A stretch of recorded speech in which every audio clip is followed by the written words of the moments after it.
partir de agora, então, damos início às palestras do 5º Seminário do Magistério Municipal.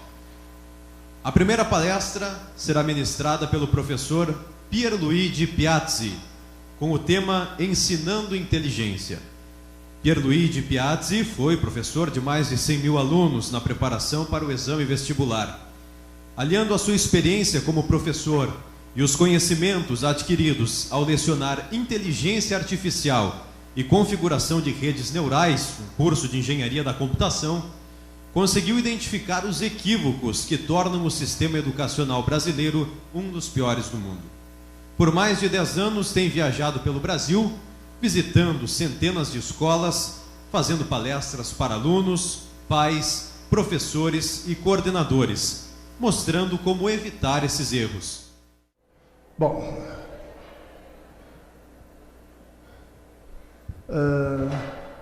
para começar eu queria deixar claro uma coisa. Estão me ouvindo bem? Lá no fundo, bem? Eu não sou um palestrante. Eu sou um professor, como vocês. Portanto, eu não vou dar uma palestra. Vou dar uma aula. E nessa aula eu vou tentar mostrar uma coisa importantíssima.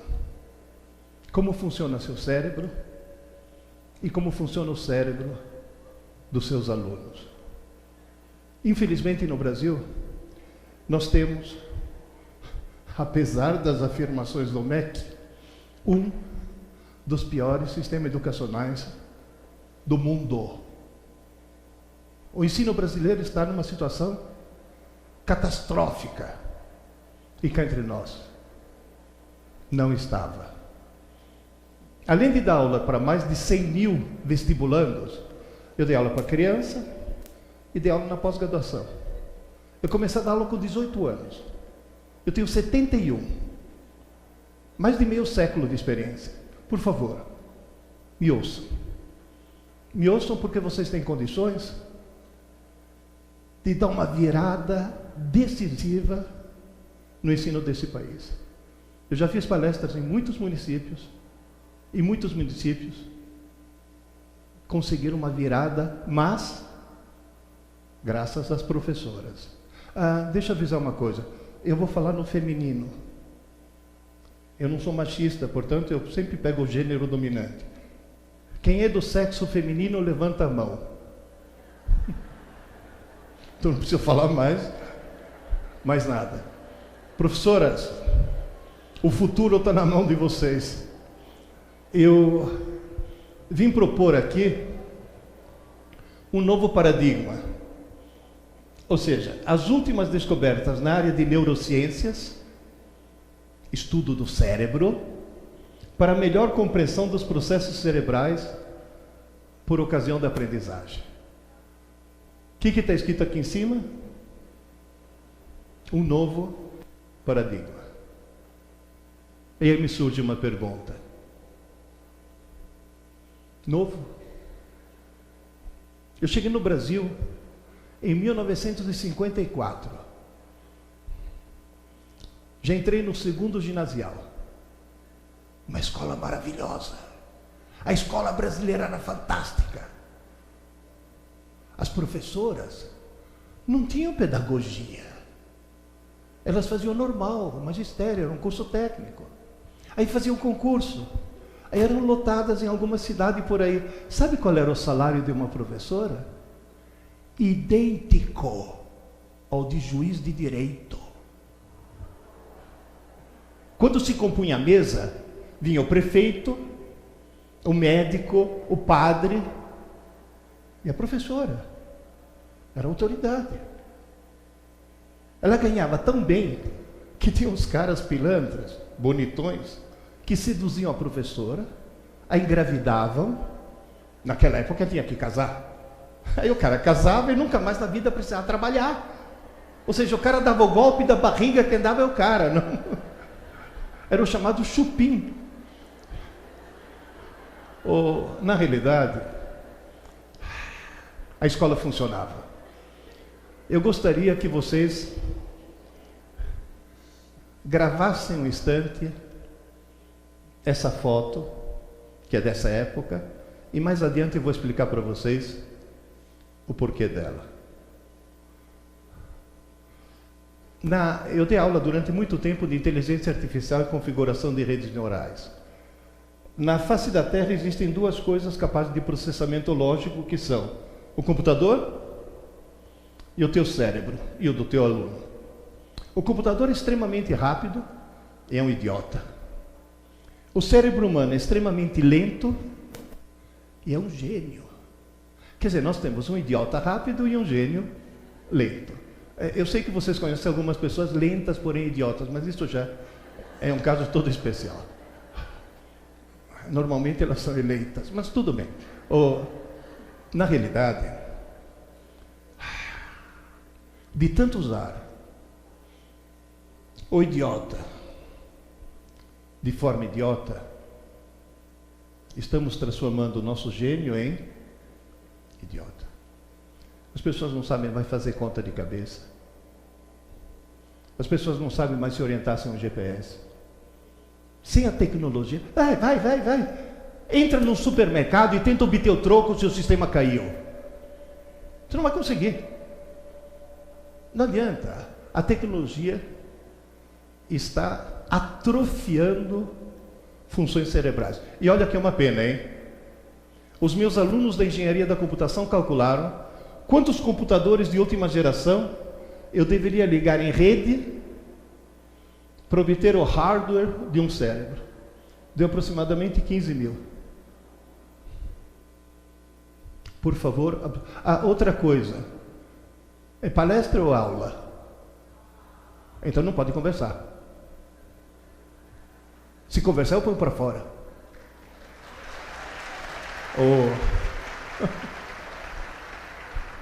Outra coisa que antigamente funcionava.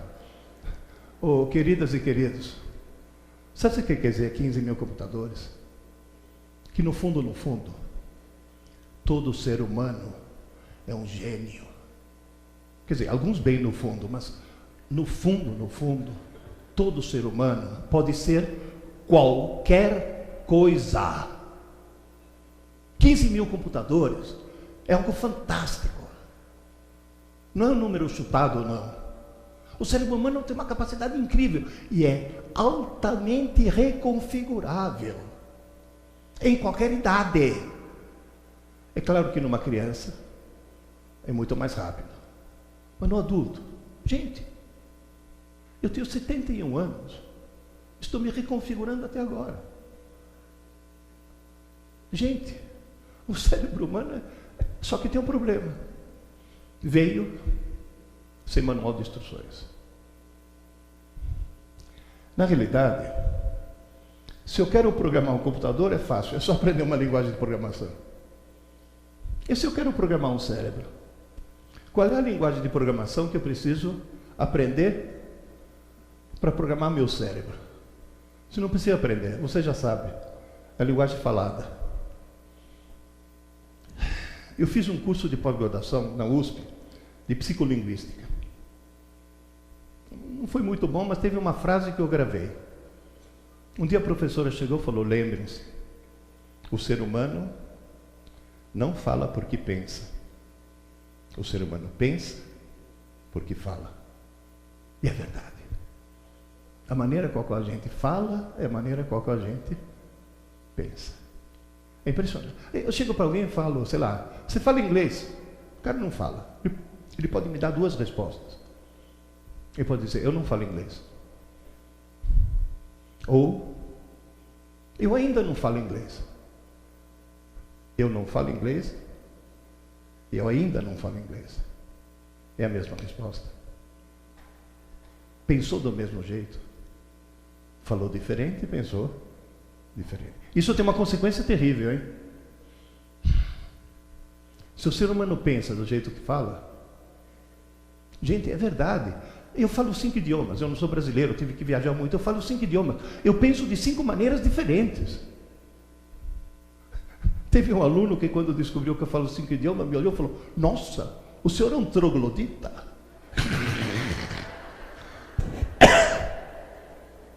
Vocês me desculpem. Ao longo da palestra eu vou tossir muito. porque eu estou com pneumonia. Eu vim de São Paulo com pneumonia. Sabe por quê? Porque professor não falta. Cuidado. Essa é outra coisa que vocês têm que lembrar. Se o sindicato quiser força, eles têm que parar um pouco com esse absenteísmo que pinta na coisa, né? Na realidade, se eu falo do jeito que eu penso e penso do jeito que eu falo, quem fala errado, pensa errado. São as chamadas armadilhas da língua. Tem várias. Veja bem, a armadilha não é falar nós vai ou a gente somos. Isso até presidente da República fala assim. Falar errado é considerar sinônimos coisas que não são. Por exemplo, aqui no Brasil, confunde inflação com alta de preço. Os preços estão aumentando 6%. A inflação está da ordem de 30%. Só que escondem. Você vai dizer, alguém lucra com isso? Sim, os bancos, né? Confundir lixo com poluição. Confundir exame com concurso. Tem gente que fala, exame e concurso não é a mesma coisa? Eu falo, não. No exame você tem que ir bem. No concurso você pode ir mal, desde que os outros vão péssimos. Então não é a mesma coisa. Confundir educar com instruir. Queridas, parem de falar, porque nós educadoras. Educador é pai e mãe. Educação é coisa que vem de casa. Porque você fala, eu sou um educador. O pai olha e fala, opa, vou terceirizar. Para com isso. Na Itália, de onde eu vim, não tem Ministério da Educação. É Ministério della Pubblica Istruzione. É Ministério da Pública Instrução. Não é educação, não. Confundir político com estadista. Qual é a diferença? Simples. Estadista é alguém que se preocupa com a próxima geração. Político é alguém que se preocupa com a próxima eleição. São coisas bem diferentes. Confundir racismo com discriminação. Mil confusões. Desculpem mais uma vez. Acho que eu vou fazer uma coisa. Depois eu ligo novamente. Na realidade, tem uma armadilha que eu até desconhecia, porque em italiano não existe. A jornalista da Folha de Londrina chegou para mim e falou, professor Pierre, por que o sistema educacional brasileiro é um dos piores do mundo? Eu dei uma resposta que para o italiano é óbvia. E descobri que para o brasileiro não. Ela achou tão estranha que colocou na primeira página. Olha, fiquei famoso, estou junto com o Lula e com o Obama. A frase é: o Brasil tem milhões de alunos e pouquíssimos estudantes. Ela até achou estranho, falou, mas como assim? Por que isso prejudica a qualidade do ensino? Eu falei, simples, porque os pais brasileiros, os alunos, os professores, querem que os filhos sejam bons alunos. Ela me olhou e falou, e? Eu falei, querida, você sabe o que um bom aluno faz? Vai bem nas provas, tira boas notas, passa de ano, obtém um diploma e não aprende nada. O desgraçado não consegue aprender nada, porque quem aprende não é o bom aluno, é o bom estudante. Esse é o grande, gigantesco equívoco do nosso sistema educacional. Quem consegue? Gente, vocês vão dizer, como é que você fez? Gente, eu dei aula para 100 mil alunos do cursinho pré-vestibular. Alunos que vinham lá em São Paulo, vou citar nomes, mas talvez alguns conheçam. Do Santo Américo, do Bandeirantes, do Dante Alighieri, do São Luís, das melhores escolas de São Paulo. Chegavam nas minhas mãos no cursinho, mentalmente virgens. Pelo menos mentalmente. Sem saber absolutamente nada. Sabe por quê? Boletim azul. Foi um bom aluno. E foi um péssimo estudante. Até a jornalista ficou perplexa, falou, professor, não estou entendendo. Qual é a diferença? Falei, simples. Aluno, alguém que assiste às aulas. Estudante, alguém que estuda. Ué, quem está assistindo a aula não está estudando? Falei, claro que não. Essa é outra armadilha. Quantas vezes você escutou, ou você mesmo falou, meu filho estuda de manhã. De manhã ele assiste às aulas. Assistir às aulas e estudar não é a mesma coisa. Assistir às aulas é coletivo e passivo. Numa aula expositiva, quem trabalha é o professor, o aluno presta atenção, quando presta. Coletivo, o que quer dizer isso? Um professor para vários alunos. Quem é alfabetizador aí? Levanta a mão. Quantos alunos tem na sua turma? 5? 25? Meu Deus. Bom. Sabe quantos alunos eu tinha na minha, no cursinho? 200. Cada turma minha tinha 200 alunos e nunca precisei colocar um aluno para fora de sala. Tá certo que em 2 eu tive que bater, mas nunca coloquei um aluno para fora de sala. Tem gente que pergunta, você bateu mesmo? Bati. E o que te aconteceu? Nada. O Estatuto do Idoso é soberano.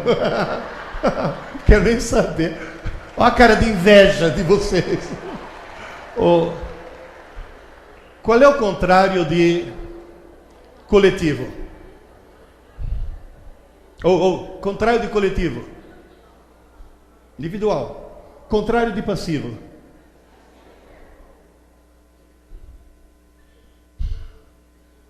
O que eu acabei de ver?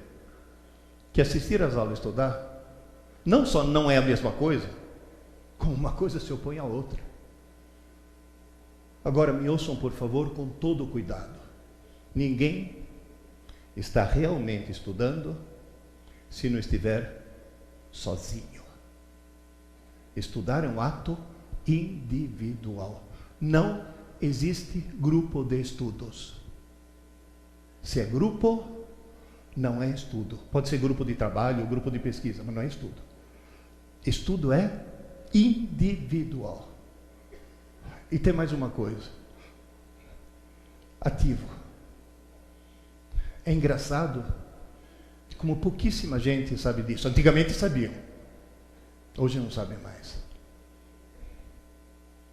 Ninguém está estudando se não tiver um lápis, uma caneta, um papel e não estiver escrevendo. Só existe uma forma de estudar: escrever. Mas estou lendo um texto de geografia. Não estou estudando geografia. Não. Você está lendo e não vai gravar nada. Como é que eu faço? Pega o texto, pega um lápis, pega um papel. Toda palavra importante, escreva. É importante? Escreva. E como é que eu sei o que é importante? Simples. Na hora de escrever, faz de conta que você está preparando uma cola. Na hora de preparar a cola, surge um poder de síntese lá dentro, em que você descobre o que realmente é. Vocês nunca passaram pela experiência de preparar uma cola tão bem feita que você não precisou puxar? Porque você escreveu. E cuidado, hein? Eu disse escrever e não digitar. Se você escrever, vai para o teu HD. Se você digitar, vai para o HD do computador. E na hora de fazer um exame, qualquer coisa, um concurso, o computador que você leva é esse. Professor Pierre, não é mais prático digitar? Não. Você não está em busca da praticidade. Você está em busca da eficiência. Quer gravar? Escreva. Você vai dizer, tem provas disso? Tem. Agora, aguenta Eu sou físico e químico. Me aguenta 5 minutos. Essa é uma molécula de glicose, açúcar. É o combustível do cérebro. O cérebro é movido a açúcar. Quem já sofreu uma crise de hipoglicemia sabe que o primeiro sintoma é ficar bobo. Só que eu substituí um grupo hidroxila, OH, por flúor 18. O flúor 18 é um isótopo radioativo que decai para oxigênio 18, emitindo um neutrino e um elétron positivo. Tem gente que olha e fala, mas espera aí, pessoal. Eu me lembro de quando... que o elétron é negativo. Sim, o elétron da matéria. Esse é o elétron de antimatéria. E toda vez que antimatéria encontra com matéria, os dois desaparecem, somem do mundo e emitem energia na forma de 2 raios gama. O que eu faço? Dou esse açúcar radioativo para o cara tomar. Coloco o cara no centro de um detetor circular.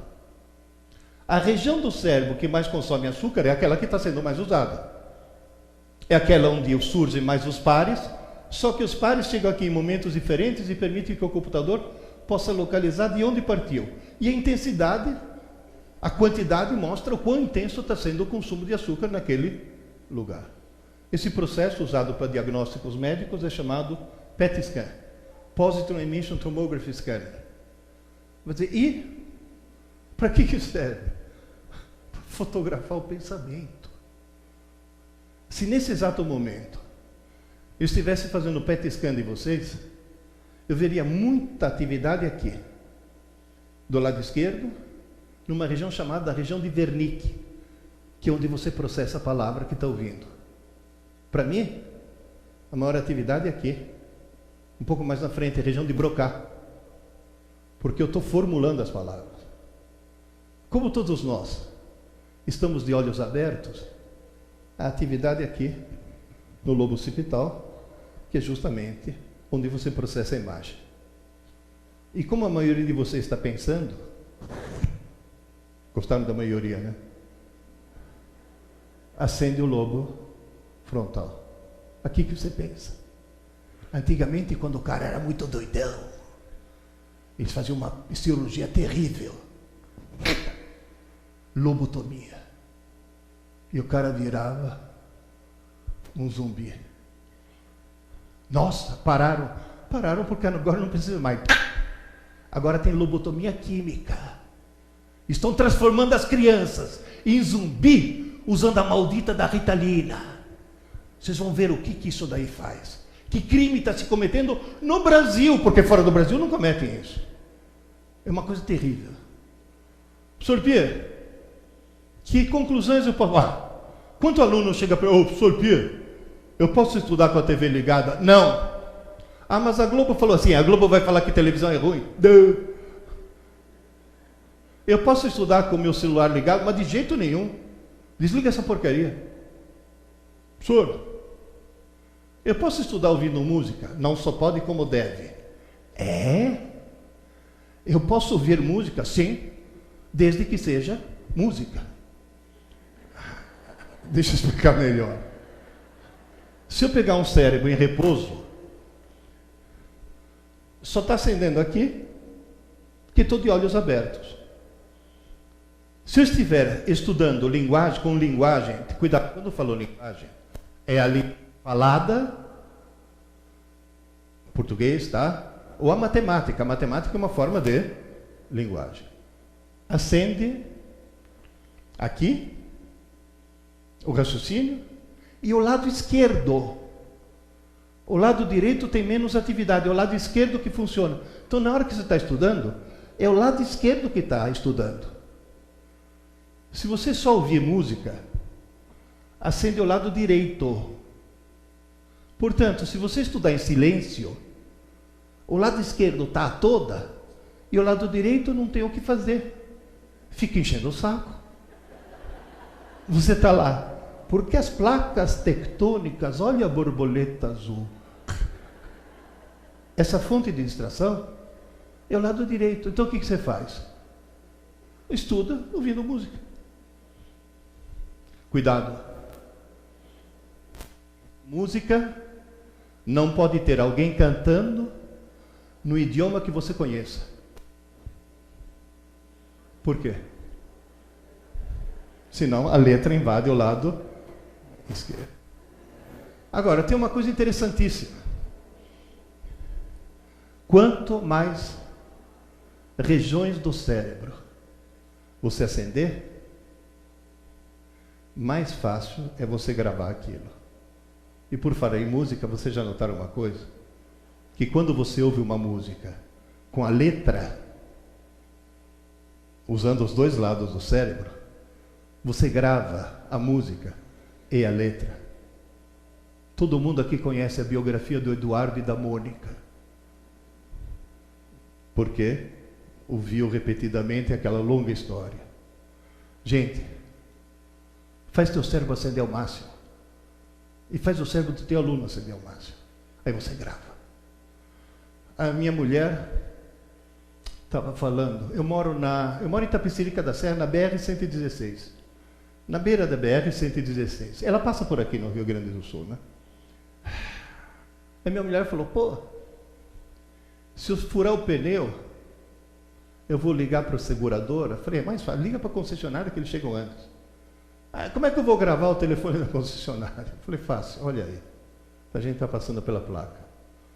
0800 70 90 116. Ele falou para mim, como é que eu vou gravar? Simples. Precisa fazer esforço para gravar o 0800? Ele falou, não, todos começam assim, ótimo. Quais são os 3 últimos algarismos? 116. Estamos aonde? Na BR 116. Então, o começo e o fim. Não, é que minha mulher é loira, tem que fazer um certo esforço para. Brincadeira, viu? Não, as loiras são muito espertas. Por que toda loira, quando vai dormir, coloca na mesinha de cabeceira um copo cheio de água e um copo vazio? Porque à noite ela pode ter sede ou não. Então, ela é bem prevenida, entendeu? Ela planeja bem as coisas. Agora, aí a minha mulher chegou e falou, e como é que eu decoro o miolo? 7090. Eu falei, simples. Monta uma imagem. Falou o que, por exemplo? Imagina que você está num barquinho, a vela, tentando chegar numa ilha, e você não consegue, porque a vela está murcha. Você já está no meio de uma calmaria. O barquinho não anda, você quer chegar na ilha, mas ele não anda. A vela está murcha. Ela olhou para mim e falou,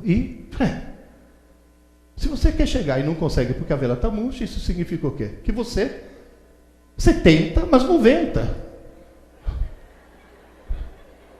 70, 90. Nunca mais ela esqueceu lá, porque acendeu muita coisa. Agora atenção, eu vou escrever manuscrito BA. Olha a quantidade de micromovimentos que meu córtex motor tem que produzir para escrever isso. Acende um monte. Agora eu vou digitar B-A. Não acende quase nada. A maior imbecilidade qual que eu tenho me defrontado por esse país afora é um monte de, entre aspas, autoridades de ensino tentando substituir o caderno pelo tablet. Cuidado. Nada substitui o caderno. Nada.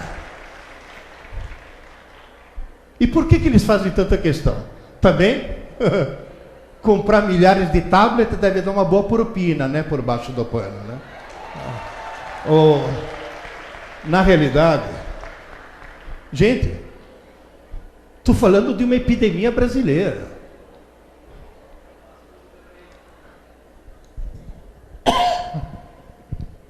Agora eu vou falar um pouco do olho.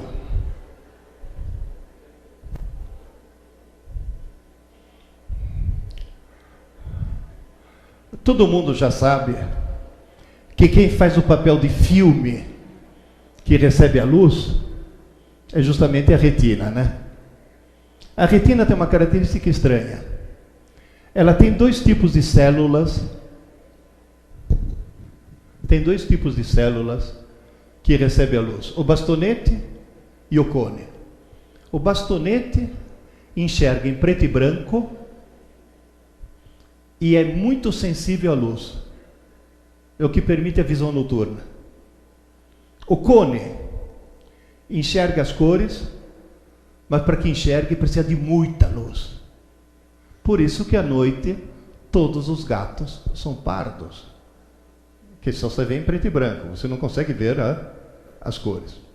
Na retina, a parte central tem mais cores, a parte periférica mais bastonetes. Na realidade, tem três tipos de cones: os que vê o azul, os que vê o verde e os que vê o vermelho. Tanto é que as cores fundamentais são red, green e blue. É a famosa entrada RGB que você tem nos equipamentos de vídeo. Todo equipamento de vídeo não produz branco, produz três cores. Somando as três, é que teu olho entende isso como se fosse branco. Na realidade, é na parte central que você tem mais cones e na parte periférica muitíssimo mais bastonetes. Olha aí. Eu tenho um cone que recebe o red e o green do lado. Se eu tenho vermelho e verde simultaneamente, o meu cérebro interpreta isso como amarelo. Se eu tenho o verde e o azul um perto do outro, meu cérebro enxerga como se fosse cian. E o vermelho e o azul do magenta, que são justamente as cores complementares. Somando essas três luzes, dá branco. Somando esses três pigmentos, dá preto. Como que meu olho está acostumado a ler? Por exemplo, de que cor é normalmente a folha de uma planta? Preta. As plantas são pretas, não são verdes. Na realidade, cores emitidas são raras de aparecer. Normalmente vai ser cores refletidas. A planta recebe todas as cores, absorve todas para fazer as fotossíntese, mas a clorofila reflete o verde. Então você vê a planta como se fosse verde.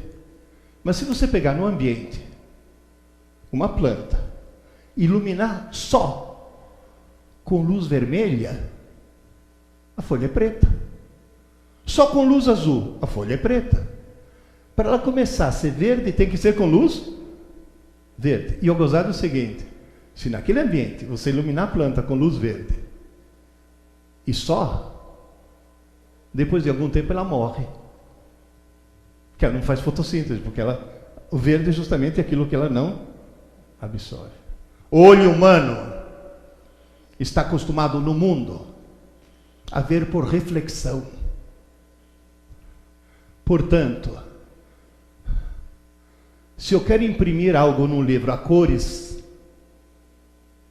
eu tenho que imprimir com retícula cian, magenta, yellow e black, semiqui. Somando as três dá preto. O olho humano está acostumado a ler dessa forma. Na hora que você lê num tablet, desculpe, na hora que você olha o branco aqui, quem está lendo esse branco é o bastonete. No tablet, você tem três LEDs: red, green e blue. Para ler esse branco, você tem que somar os três. Quem está lendo o branco são os cones. Sabe o que já se detectou? Ler numa tela que emite luz não dá nem 30% da compreensão e retenção do que ler em papel que reflete luz. Vocês já passaram por essa experiência? Digita um texto no computador, passa o corretor, está perfeito. Ai, faltou uma vírgula, põe a vírgula. E agora, está perfeito? Tá. Imprime.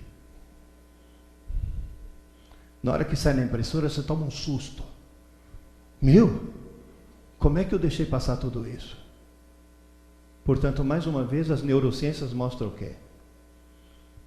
Nada substitui caderno em papel e livro em papel. E os idiotas do MEC exigem que os livros didáticos sejam em papel e digitais, para que sejam lidos no tablet. Essa busca desvairada por uma modernidade que não funciona. E olha que eu programo computadores desde 1967. Quando eu era jovem, eu não jogava videogame, eu criava videogame. Então, na realidade, eu não sou contra computador. Eu sou contra computador usado de forma imbecil.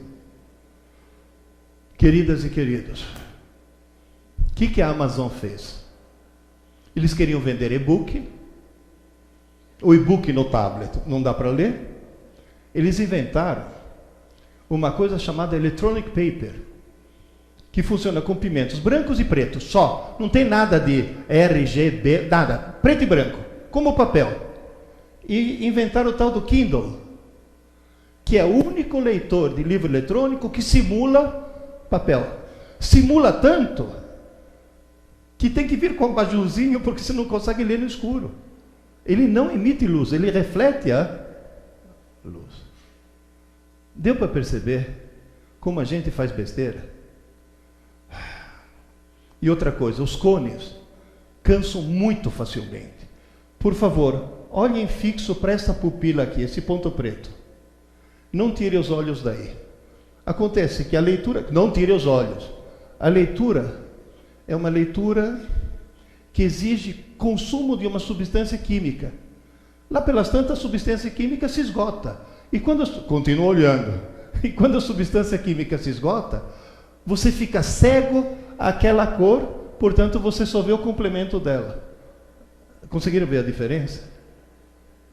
E outra coisa, o teu olho vê coisas, aliás, teu cérebro vê coisas que parece que o olho não vê. Qual das duas é mais simpática?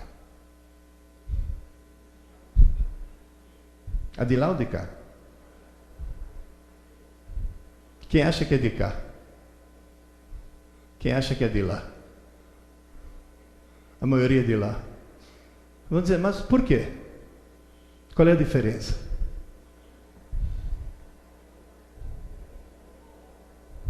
A pupila está dilatada. A foto foi retocada para que a pupila fosse dilatada. E pupila dilatada significa o quê? Aceitação, atração. Eu quero você. Tanto é que na Idade Média, as mulheres faziam chá das folhas de uma planta, pingavam no olho, o olho dilatava, a pupila dilatava, e elas tinham um aspecto mais bonito. Sabe como chama essa planta? A molécula chama atropina. A planta chama belladonna, mulher bonita. A belladonna faz esse efeito. Por isso que as mulheres de olhos escuros têm um olhar misterioso. Não dá para ver coisa alguma na desgraçada. A dilatação da pupila. Quem assistiu Shrek, o primeiro? Quem lembra do gato de botas? Lembra a dilatação da pupila, né? Só para encerrar esse pedaço, um amigo meu, médico, Pierre, vai ter concurso público lá no hospital. Estou me matando de estudar. Estou estudando 14 horas por dia e não rende. Onde que eu estou errando? Eu falei, bom, o primeiro erro é estudar 14 horas por dia. Eu vou na tua casa e vou ver como é que você está estudando. Enquanto eu estava vendo os livros dele na biblioteca, ele lá estudando, eu falei, pode parar, pode parar. Você não está estudando 14 horas por dia. Você está jogando no lixo 14 horas do teu dia, todo dia. Ele falou, por quê? Quando você chega no fim, você já não esqueceu o começo? Ele falou, você só está lendo. Ué, ler não é estudar, não. Estudar é escrever. Ah, mas eu escrevo. Eu falei, opa, deixa eu ver o caderno. Filho, caderno é coisa do passado. Agora eu estou fechando tudo no meu notebook. Falei, isso, sua besta. Agora você pega teu notebook e manda fazer o exame no teu lugar, né? Peguei o notebook dele, joguei no lixo, suavemente, né? Que sabia que ele ia pegar de volta. Entreguei um lápis e algum tempo depois eu recebi um e-mail. Pia, você mudou minha vida. Tudo que estava no notebook, eu passei para o caderno. Incrível! Agora eu não consigo mais esquecer as coisas. Note que ele não falou, agora eu consigo lembrar, agora eu não consigo mais esquecer. Assim como vocês não vão esquecer o telefone da concessionária. Não dá. Gente, escreva. Agora, teve uma mãe, isso faz 12 anos, estava fazendo palestra para pais, um pai me fez uma pergunta, estava respondendo, uma mãe levantou a mão. Eu também tenho uma pergunta. Falei, ótimo, já vou responder. Estava terminando com o pai, ela levantou a mão de novo. Mas eu também tenho uma pergunta. Falei, não, eu entendi, eu já vou responder para a senhora, só um instantinho. Tentei terminar, ela ficou de pé. Agora é minha vez, agora é minha vez. O pai até falou, professor, terminamos depois, vai lá que essa mulher está ansiosa. Falei, pois não, minha senhora. Minha filha tem um problema. Falei, não, tem dois. E ela não entendeu, falou, não, é um só, nem entendeu a piada. Falei, qual é o problema? Sabe o que é? A minha filhinha, ela estuda de manhã, ela vai na escola para aprender, mas quando chega, falei, para. A senhora já cometeu 2 equívocos. Sua filhinha não estuda de manhã, ela... E pode ser que o problema dela seja esse. Ela só assiste aula, mas não estuda. E por que alguém que assiste aula se dá o direito de não estudar depois da aula? Porque caiu na armadilha da língua. Achar que assistir aula e estudar é a mesma coisa. Eu já assisti aula, logo eu já estudei. Só fez metade. É que nem a mulher que chegou no médico e falou, doutor, estou preocupadíssima. Meu marido só pensa em sexo. Ué, a senhora se preocupa? Eu falei, é claro, ele só pensa. Quer dizer, não adianta, faz metade do processo, não adianta. Tem que completar o processo. Né? Segundo equívoco. Agora me ouçam que isso que eu vou falar é uma coisa estranha. A partir do Fundamental 2, ninguém vai para a aula para aprender.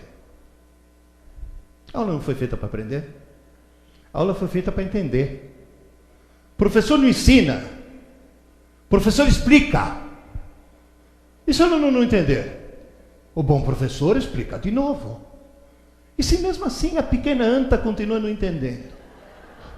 O bom professor inventa uma nova maneira de explicar para que o aluno finalmente entenda. Quando é que ele sossega? Quando ele vê na carinha do aluno aquele famoso...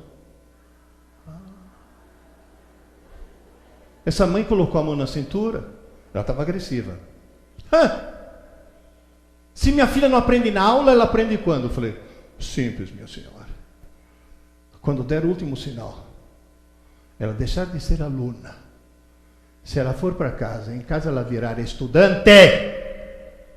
Esse é o momento no qual ela aprende. Professoras, nunca dê uma aula sem passar uma lição de casa. Nunca. Porque é na lição de casa que ele vai aprender. Esse é o ponto chave. Está claro isso?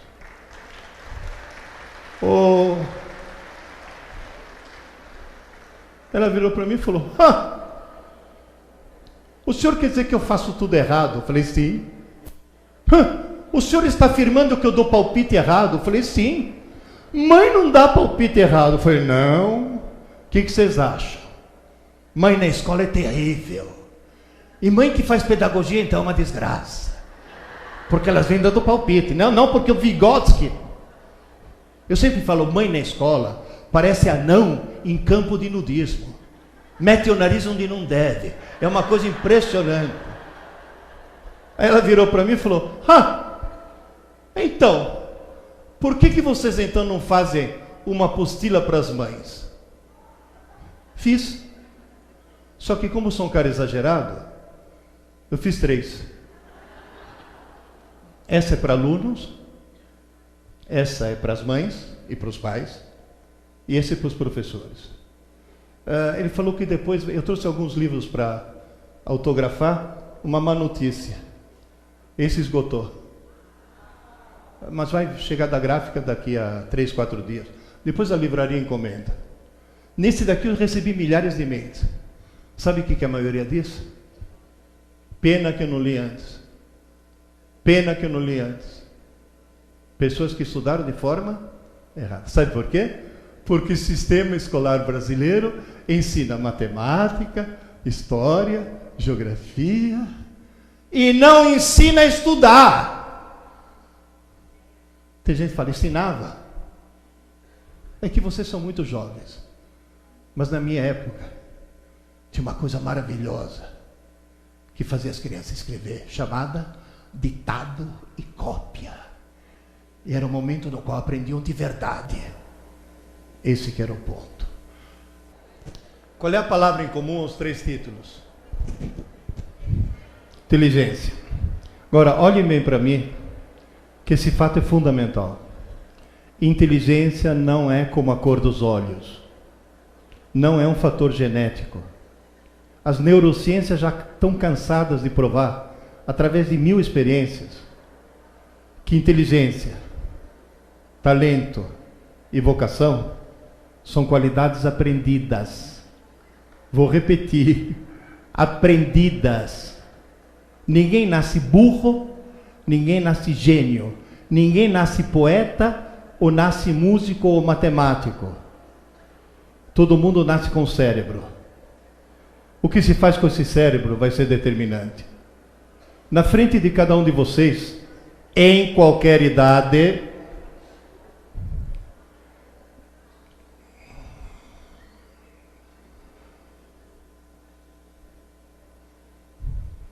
vocês já repararam uma coisa? Que silêncio já era silêncio? Em qualquer idade, qualquer um de nós pode subir um degrau ou descer. A inteligência é móvel. Eu posso aumentar gradualmente, como eu posso diminuir gradualmente. Só que tem um problema. Se eu quero subir, é 1 degrau por dia. Só 1. Sabe o que quer dizer isso? Tudo começa, acontece e se encerra em 24 horas. Não dá para deixar nada para amanhã. O ciclo da aprendizagem, o ciclo do crescimento da inteligência é circadiano. A palavra circadiano vem do latim circa diem, ao redor de um dia. 24 horas. Sr. Pierre, como é que eu sei se eu estou subindo a escada? Faz um teste de QI hoje, faz um teste de QI o ano que vem. Não interessa o número que deu hoje. O que interessa é que o ano que vem o número seja maior. Está bem claro isso? Tem que ir numa psicóloga? Não. Pede um teste de QI no Google. Aliás, outro dia descobri que o Google é mulher. Não te deixa nem terminar a pergunta que já dá um monte de resposta. Quer dizer, é típico. Nem deixa terminar. É que as mulheres têm uma lógica. Vocês têm até olho diferente. Vocês viram os cones? Você sabia que vocês têm mais cor que os homens? Vocês percebem as cores muito melhor que a gente. Você chega para uma mulher e fala, ó, aquela blusa cor-de-rosa, ela te olha e fala, cor-de-rosa não, fúcsia. Só Deus e uma mulher sabe o que é? Fúcsia. Na realidade, você faz um teste de QI, mas peça um teste de QI não verbal. Aqueles baseados em figurinhas. Porque aí você exclui alfabetização, você exclui tudo. Você tem que descobrir regras. E na hora de obter um número, pode ser um número muito baixo, pode ser um número muito alto. Se você colocar o número do QI aqui, e aqui o número de pessoas que têm um certo QI, você pode notar que tem pessoas que têm um QI muito baixo, tem pessoas que têm um QI muito alto, e a maioria está em torno desse pico. Na hora de fazer um teste de QI, por amostragem, da humanidade como um todo, se determinou que o QI médio é 100. Quem tem QI 100 é mais inteligente que metade da humanidade. Em compensação, é mais burro do que a outra metade. Portanto, não é muito bom estar na média. Fizeram um teste de QI na população da Inglaterra. Os ingleses têm o padrão mundial. População do Japão. Antes de eu continuar, lembre-se. O cérebro de um japonês, biologicamente, é idêntico ao cérebro de um inglês. No entanto, o QI médio dos japoneses deu muito acima da média. O que vocês concluem? Inteligência se aprende e o sistema educacional japonês faz subir a escada muito mais do que o sistema inglês. Brasil.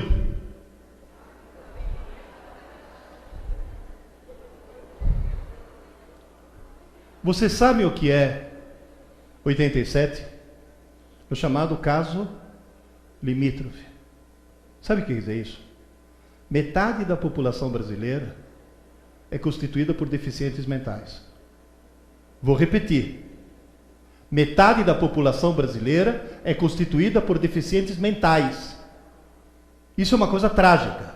Tem gente que fala, mas por quê? Tem dois motivos. O sistema educacional brasileiro faz descer a escada. Qualquer pedagogia baseada em Vygotsky, Piaget e Paulo Freire é uma desgraça, faz descer a escada. Isso é uma coisa assim, as neurociências trombam, ou seja, a ciência de verdade, não o achismo, a ciência de verdade tromba com Vygotsky, Piaget e Paulo Freire. E quais são os três nomes mais endeusados nas faculdades de pedagogia? Vygotsky, Piaget e Paulo Freire. Pelo amor de Deus! Nós fazemos descer a escada. Mas tem um motivo mais grave. Se vocês olharem, o peso do cérebro, em função da idade, 3 meses antes do nascimento, até a data do nascimento, ele cresce 260%. 4.000 neurônios novos por segundo. Do nascimento até 1 ano, mais 175%. De 1 ano até 2, 18. E de 2 até a idade adulta, só mais 20.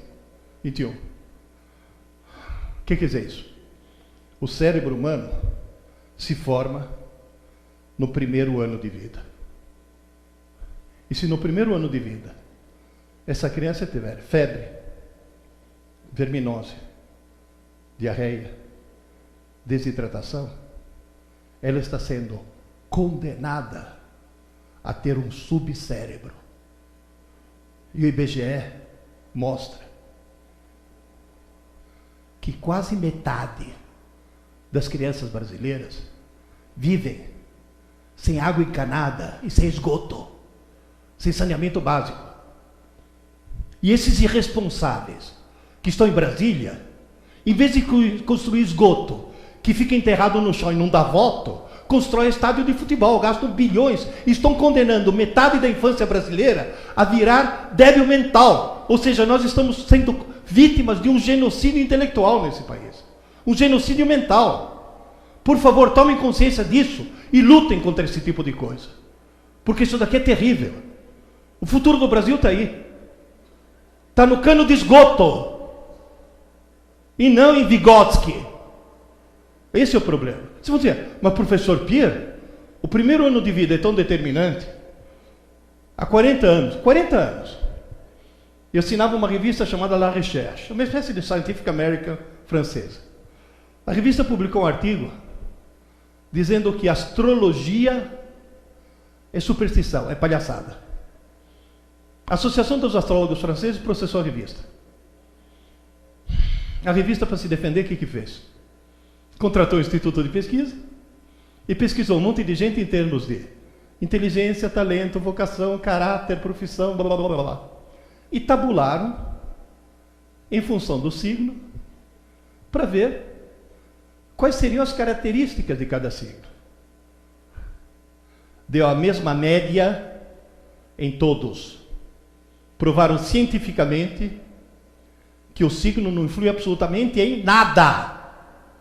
E tem mulher tão irresponsável que prejudica o feto, fazendo cesárea fora de hora, para garantir que o filho nasça no signo que ela escolheu. Isso é uma loucura. Teve uma aluna minha que ficou furiosa.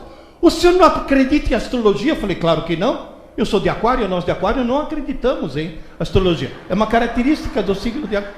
E o pior é que ela nem entendeu a piada. Ela falou, não, vocês que são mais esotéricos. Eu falei, deixa pra lá, vai. Só que, nessa pesquisa, surgiu uma coisa estranhíssima. Os nascidos em Capricórnio, Aquário e Peixes mostraram ter uma curva de QI deslocada para mais. Ou seja, os nascidos nesses 3 signos... Não, e pode tirar esse sorrisinho de seus lábios, que só os nascidos na França. Não, porque tem gente que estava se achando, né? Vamos dizer, professor Pierre, o que acontece com quem nasce na França, em Capricórnio, Aquário e Peixes? Nasce no inverno. No inverno faz muito frio, os pais estatisticamente saem menos em casa, ficam mais tempo com o nenê, e só o fato do nenê, mesmo nas primeiras semanas de vida, ter tido mais carinho, mais amor, mais presença, mais estímulos, faz com que a criança se torne mais inteligente. Professor Pierre, e aqui no Brasil? Você sabe qual é o crime que vocês cometem? Galinha pintadinha. Quem deixa o filho na frente da Bepa ou da galinha pintadinha está condenando o filho a virar um deficiente mental, tá claro isso? Estou falando sério. Ué, você sabia que tem um programa que a Globo foi obrigada a tirar porque uma mãe provou em juízo que esse programa estava reduzindo o nível de inteligência da filha dela e não aumentando? Era um programa de sucesso. Teletubby. Criado por 2 pedagogas. 2 pedagogas inglesas. Queridas e queridos. Tem gente que fala, professor Pierre, qual é a situação do Brasil? Vocês já ouviram falar num exame, uma espécie de Enem mundial, chamado PISA, a Organização para a Cooperação e Desenvolvimento Econômico, de 3 em 3 anos, eles pegam alunos de 15 anos, em vários países, fazem um questionário e submetem uma prova. Os alunos recebem notas e essa instituição faz o ranking da educação nos vários países. Já vou falar uma coisa do questionário.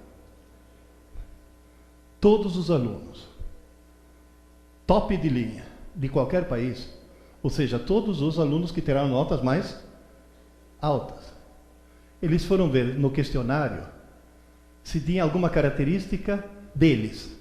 Tem. Todos eles, acesso à internet menos de 1 hora por dia. E a segunda característica, sabe qual que é? Todos eles adoram ler ficção não indicada pela escola. Não, eles fazem questão desse não indicada pela escola, primeiro porque a escola só indica coisa chata, mas principalmente porque o cara não está lendo por obrigação, está lendo porque ele é um leitor. Quando eu escrevi esse livro, que está esgotado, aliás, tinha um exemplar, já compraram. Quando eu escrevi esse livro, eu coloquei num capítulo uma coisa que eu vi no resultado de 2003.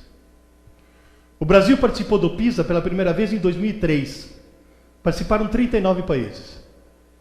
O capítulo que eu coloquei aqui é: ainda bem que existe a Tunísia.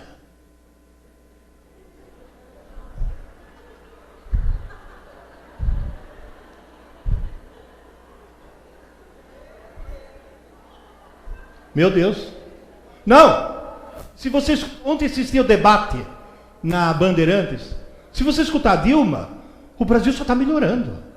Só está melhorando. A educação brasileira cada vez...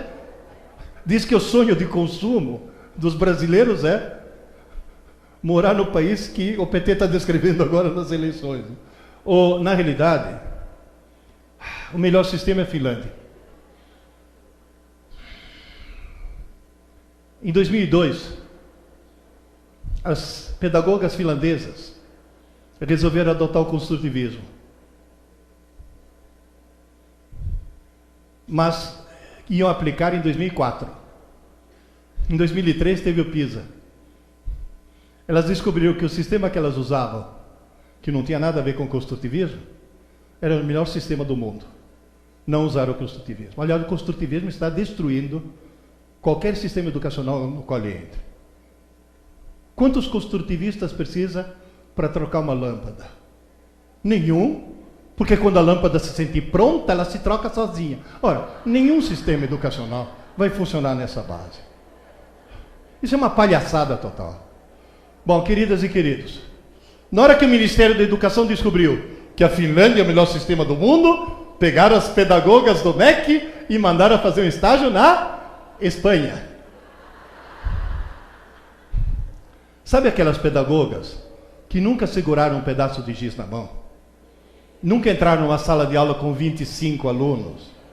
Ficam lá no gabinete tendo ataques de pedagogéia e ditando essas regras malucas. Bom, eu fui para a Finlândia. Nunca vá para a Finlândia no inverno. O índice de suicídio aumenta. Chama depressão sazonal. E o motivo é simples. O sol nasce às 11 horas da manhã e se põe às 2 da tarde. Eles têm 3 horas de luz por dia. Isso é muito deprimente.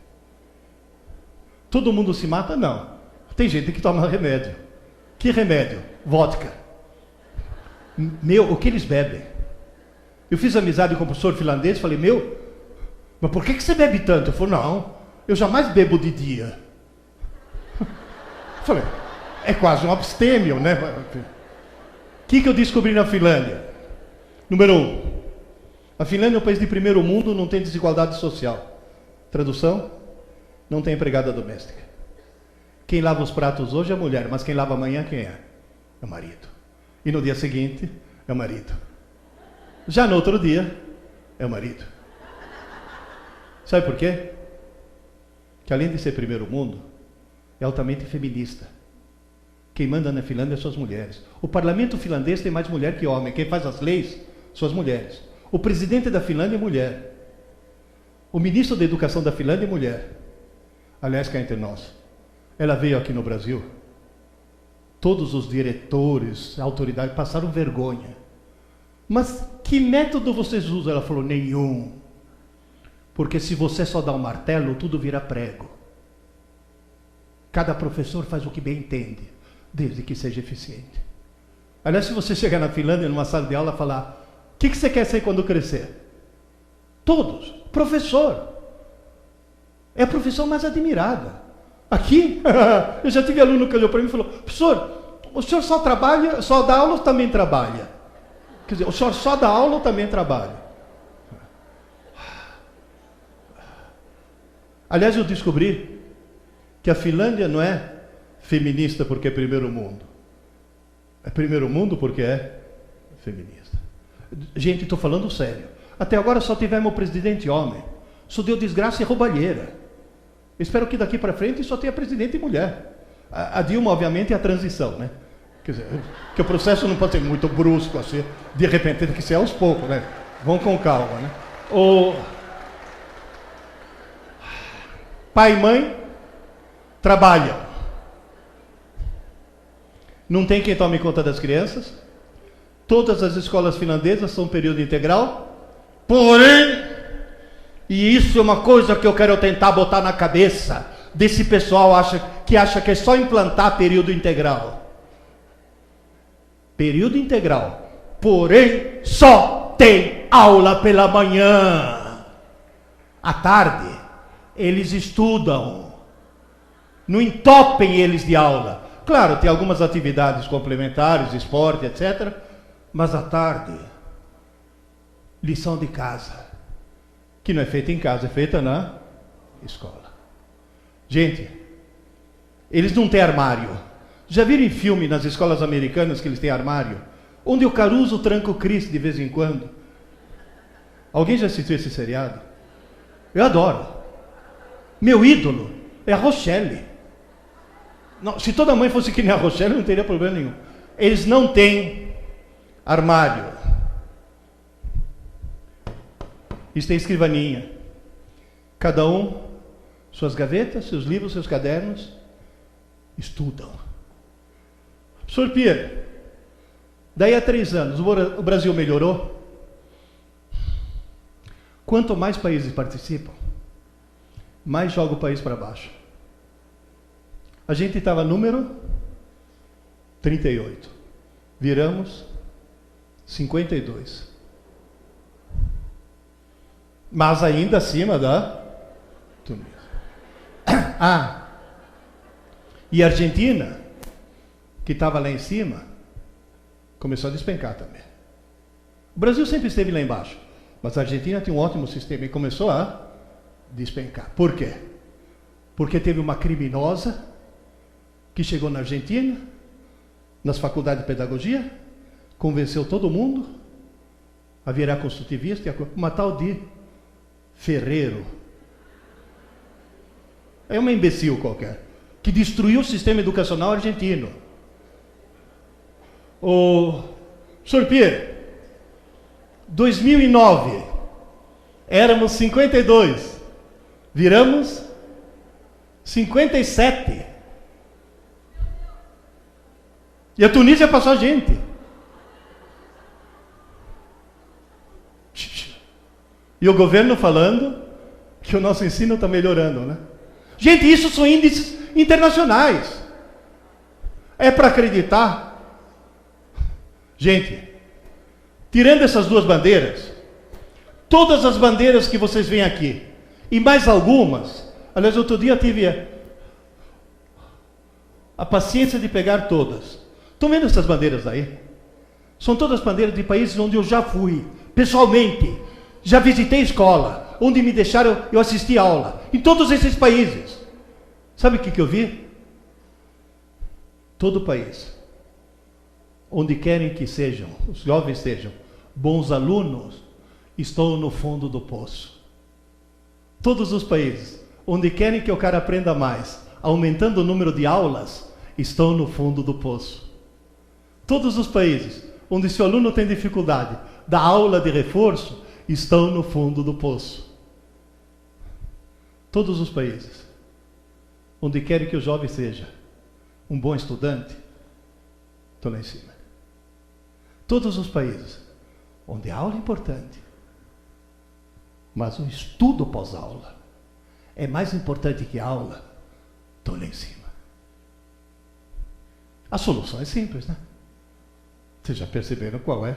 Inclusive tem que convencer agora as famílias que se a escola não é integral, a metade mais importante do processo é feita em casa. 2012, Finalmente o Brasil melhorou. Conseguiu passar a Tunísia de novo. Senhor Pierre, tem jeito. Gente, acho que nos últimos 10 anos, eu não fiz essa conta, mas eu devo ter visitado, sei lá, umas 300, 400 escolas. De todos os tipos. De todos os tipos. Eu já fiz palestra descalço, que foi numa mesquita. Já fiz palestra de solidão, foi numa sinagoga. Já estou fazendo um monte de palestra em escola adventista, escolas católicas, escolas municipais. Dá para mudar. Tem muita escola mudando. Queridas, vocês podem vir à Finlândia amanhã. E está na mão de vocês. E das famílias, obviamente. Lembro? 1956. 1956. Aqui era o seminário de Taubaté. Aqui o internato. Eu estava preso aí dentro. No internato, como funcionavam as coisas? 5 aulas de manhã. Dava o último sinal. Os externos iam para casa. Nós internos íamos para o refeitório. A gente almoçava. 1 hora de digestão. E aí colocava a gente numa sala, onde cada um de nós tinha a sua escrivaninha, com seus livros, seus cadernos. Não podia ler gibi, não podia conversar e não podia dormir. Sabe o que a gente fazia? A lição. Queridas, em 1956, eu estava na Finlândia. O que eu aprendi nesses 2 anos que fiquei aqui dentro, 12 anos depois, teve questão de vestibular que eu matei com o que eu tinha aprendido aqui. Ou seja, dá para virar Finlândia. Já fomos. Por que não voltasse? Agora, se você está perdendo o jogo, não precisa mudar os jogadores.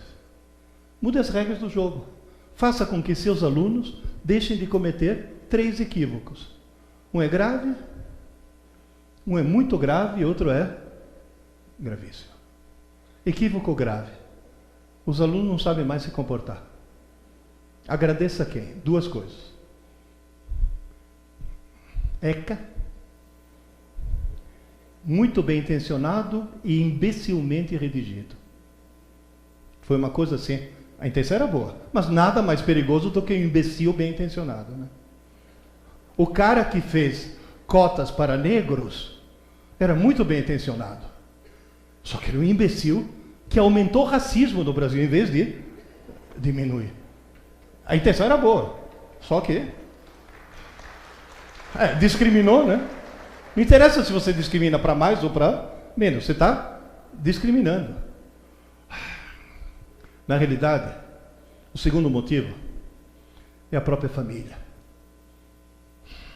Antigamente, você ia numa escola rural, onde tinha uma heroína dando aula, com 4 lousas na mesma sala. Porque ela dava aula para 4 séries ao mesmo. Alguém já passou por isso? O professor, o pai chegava com o moleque. Sora, me ensina esse menino, chegava da roça, né? Me ensina esse menino a ler, escrever e fazer conta, que eu não tive essa chance, mas ele vai ter. E se ele aprontar, a senhora fala comigo que eu enquadro o moleque. Hoje, eu já vi em porta de escola a mãe chegar para a filhinha e falar: agora você vai assistir aula com essa bruxa. E se ela aprontar com você, você fala comigo que ela vai perder o emprego. Eu sempre falo, inteligência não é hereditária, burrice é. Porque filho de mãe burra normalmente fica burro. Não sabia se comportar. Você se lembra dessa charge, né? Antigamente era família e escola contra o pilantra. Hoje é família e pilantra contra a escola. É aluno que coloca o dedo no nariz do diretor. Coisa está feia. Vamos dizer, quais são as causas disso tudo? Agora me ouçam com cuidado.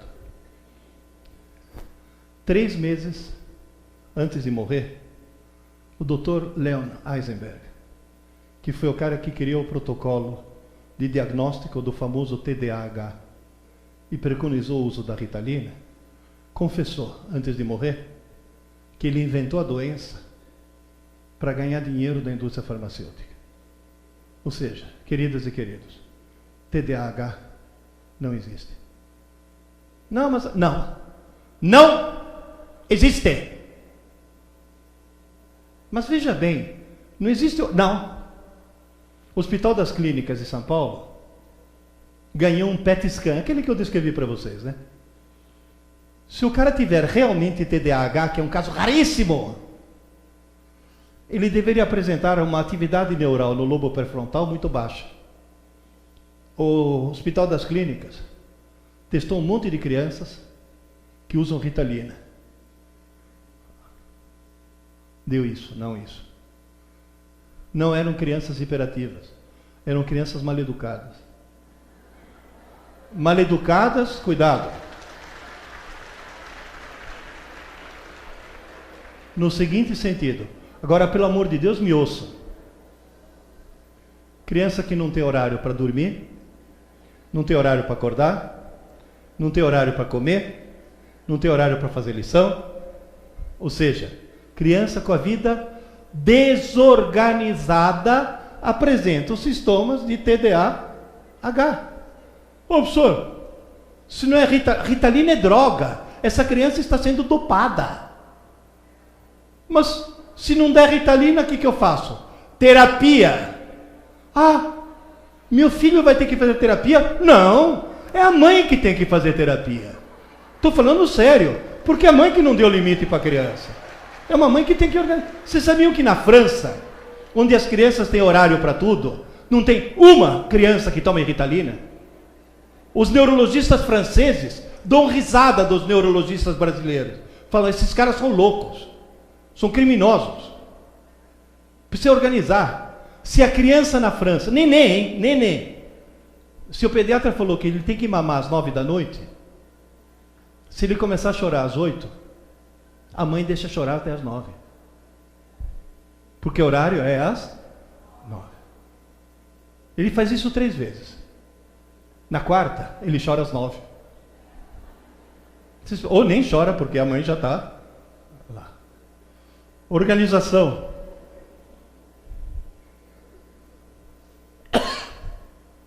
Agora, eu vou falar de uma coisa muito mais grave. Eu vou voltar a 65 anos atrás. Eu era criança. Morava na Itália ainda, mas eu lembro. Há 65 anos atrás, essa mulher chegou no médico e falou, doutor, eu não aguento acordar de manhã com vontade de vomitar, estômago vazio. Não aguento esse enjoo matinal. Aí o médico falou, querida, você está grávida, no começo, o teu corpo ainda não reconheceu o embrião e o considera como um corpo estranho. Então você está tendo uma reação de rejeição, isso passa. Não, mas eu não aguento mais, eu quero tomar remédio para passar enjoo. Não existe remédio. Existe sim. Não existe. Existe sim, porque a minha vizinha começou chamado radiocabeleireiro. É aquela rede de informações subterrâneas que vai de salão de beleza para salão de beleza, sabe? Começou radiocabeleireiro. Que a minha vizinha tomou, porque a irmã dela aconselhou, porque não sei. Eu quero tomar. Ele falou, não vou receitar. Eu fui pesquisar na literatura. Esse remédio só foi testado em rato, não em seres humanos. Não tome. Eu vou tomar, eu vou mudar de médico, vou ser um médico muito atrasado. Porque, afinal das contas, se todo mundo está tomando, o remédio deve ser bom. Porque todo mundo está tomando. Ouça a frase. Todo mundo está tomando. Se todo mundo está tomando, é bom. Mudou de médico e tomou o remédio. Chama talidomida. Se você tomar talidomida, ouça. No feto, o que isso causa? Ausência ou hipoplasia de membros, defeito no fêmur e na tíbia, malformações no coração, intestinos, útero e vesícula biliar, polegar com 3 juntas, defeito nos músculos dos olhos e da face, ausência de aurículas e surdez. Milhares de crianças começaram a nascer com mão e sem braço, com pé e sem perna, surdas. Até hoje tem hospitais abrigando as vítimas da talidomida. E qual foi a frase que causou essa tragédia? Todo mundo. Queridas, até pouco tempo atrás, o celular era um telefoninho que tocava na hora errada e enchia o saco de todo mundo. Hoje, virou a talidomida intelectual do século XXI. É o smartphone. Vocês não têm ideia do que essa porcaria está causando. Por quê? Porque está sendo usada de forma indiscriminada e maluca. As pessoas não têm mais medida. Está uma coisa impressionante. Há 4 anos atrás, pela última vez, falei para os pais: papais e mamães, tire o computador do quarto do seu filho e coloque na sala, para ver a que horas que liga e principalmente a que horas que desliga. O que eles fizeram? Os trouxas, que acreditam nesse consumismo que a TV te vende, tiraram o computador do quarto do filho e colocar no bolso dele. E colocar no bolso do filho. Uma universidade americana tirou de todos os alunos, por 3 dias, celular e computador. Teve cara que vomitou, teve cara que ficou com febre, teve cara que teve convulsões, teve cara que entrou em depressão profunda, ou seja, tiveram a mesma síndrome de abstinência do que se fossem dependentes químicos. E eu já vi, numa escola adventista em Brasília, que eles têm a seguinte norma: usou o celular na sala, o professor toma, entrega na direção. Quem vai buscar é o pai. Mas meu pai está viajando, a menina falando. Ele só vai voltar daqui a 3 dias. E a diretora falou: bem feito. Agora você vai ficar 3 dias sem celular. Eu vi essa menina rolar no chão, tendo ataque, porque ia ficar 3 dias sem celular. Olha bem para mim. Vocês não têm ideia. E olha, uma coisa, eu poderia contar 1000 histórias. Campinas, Escola Preparatória de Cadetes do Exército. Você conhece lá? 500 cadetes. Contei essa história, eles começaram a rir. Eu fiquei perplexo, o comandante falou: professor, deixa eu explicar a risada.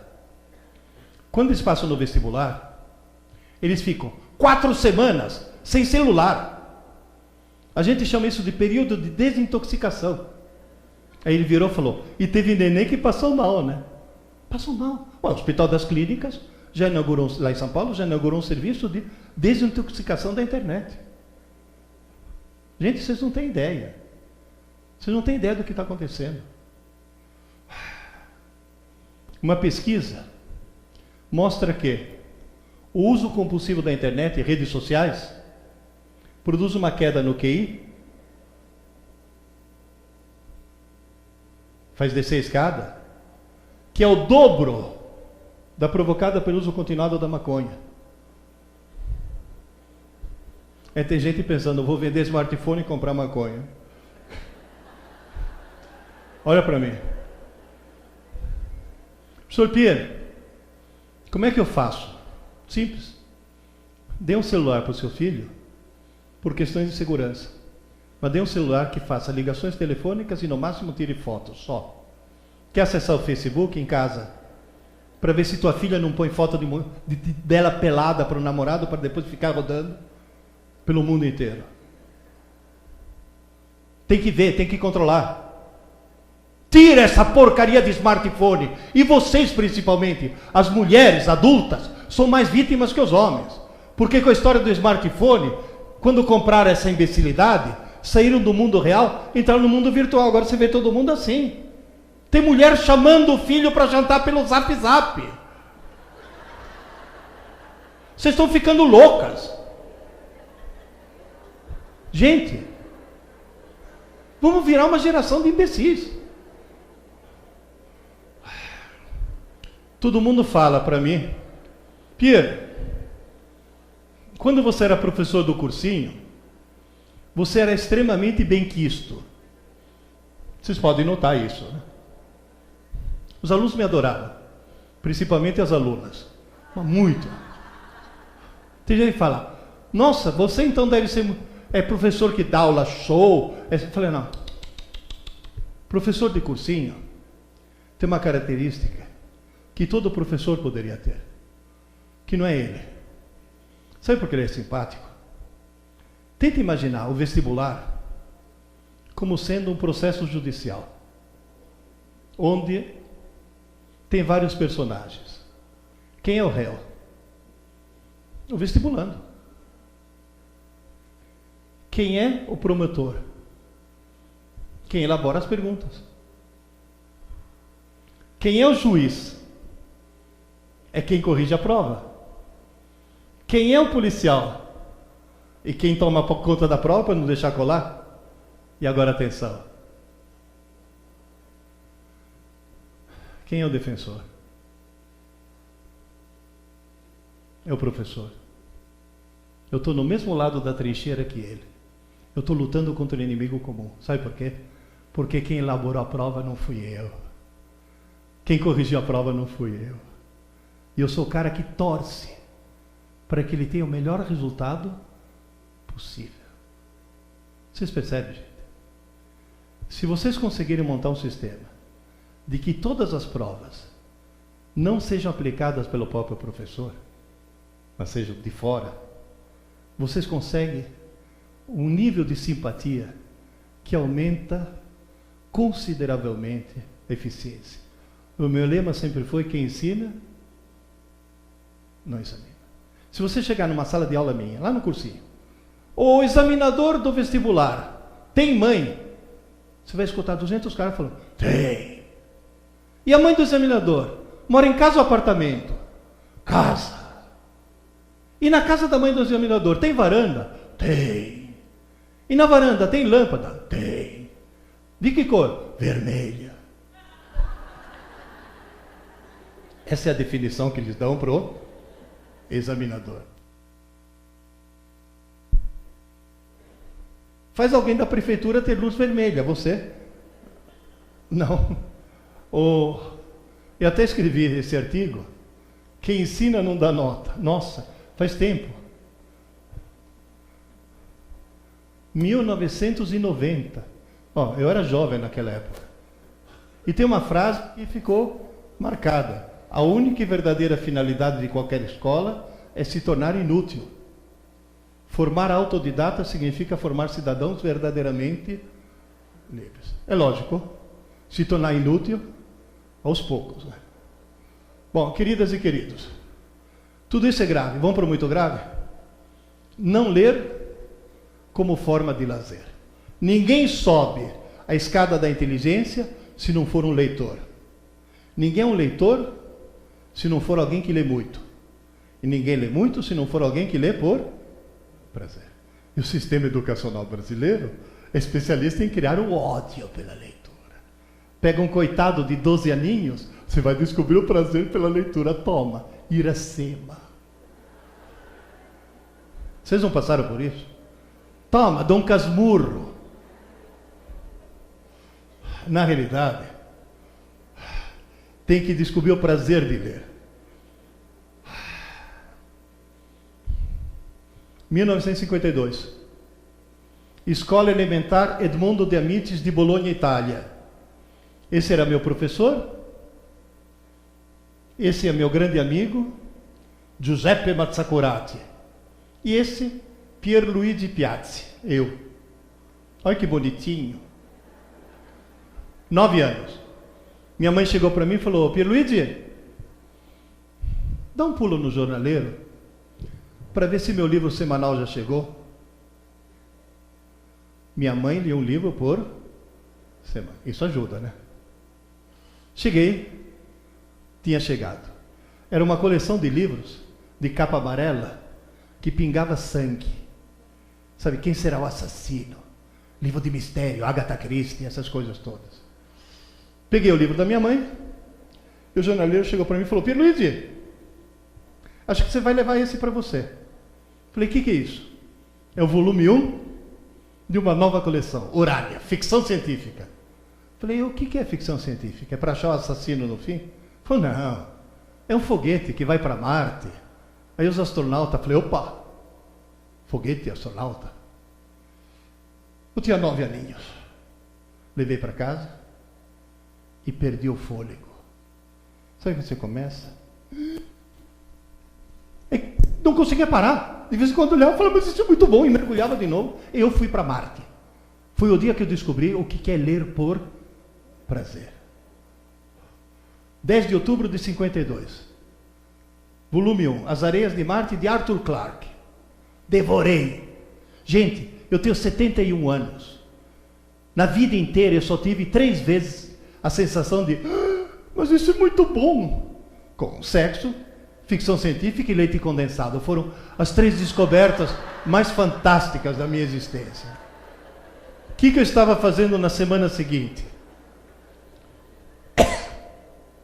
Sexo tomando leite condensado. Eu tinha 9 anos, pô. Comprando o número 2, o 3, o 4. Queridas, a coleção ainda existe. E eu tenho todos. E li todos. Esse daqui está meio desatualizado. No hotel, estou com 1607. Acabei de terminar ontem à noite. Ninguém lê 1.600 volumes. Espera, 1.600 em italiano. Como eu leio também em português, em espanhol, em francês, em inglês, eu devo ter uns 3.000 livros. Ninguém lê 3.000 livros se não for por puro prazer. E me tornei um expert em ficção científica.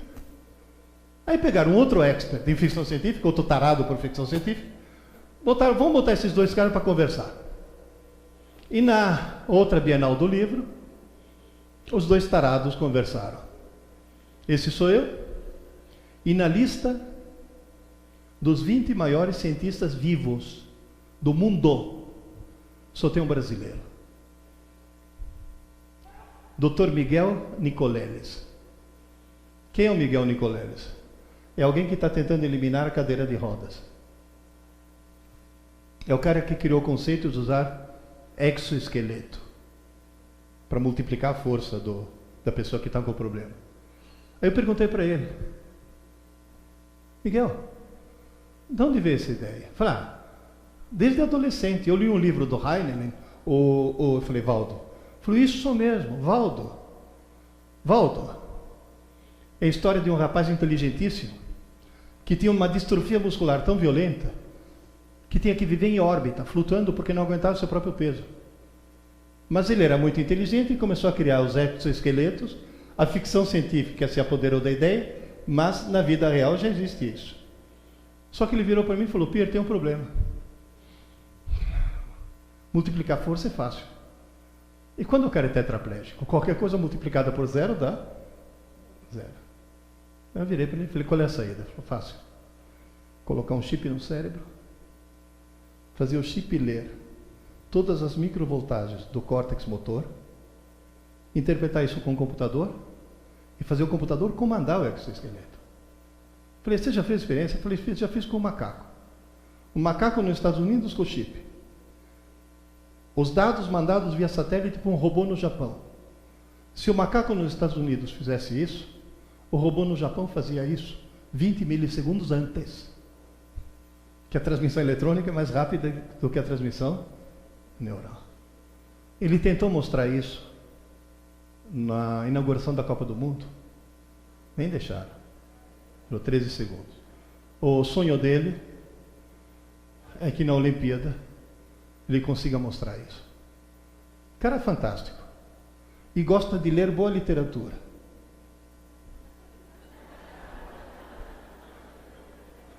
Aí eu cheguei para ele e falei: Miguel, na hora de me despedir, Miguel, de onde veio tudo isso? Ele falou: Heinlein, Valdo, Aí ele virou para mim: e você? Por que você é físico? Arthur Clarke, As Areias de Marte. Entende para que serve a ficção? Agora você dando um casmurro pro cara, o que ele vai falar? Aí quando eu crescer eu quero ser corno. Que raio de inspiração Dom Casmurro pode dar pro cara? Meu filho tinha 15 anos. Pai, estou preocupado. Eu falei: o que foi, Adriana?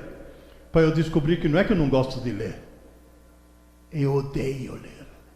Falei: que bom, obrigado, filho. Agora quem está preocupado sou eu.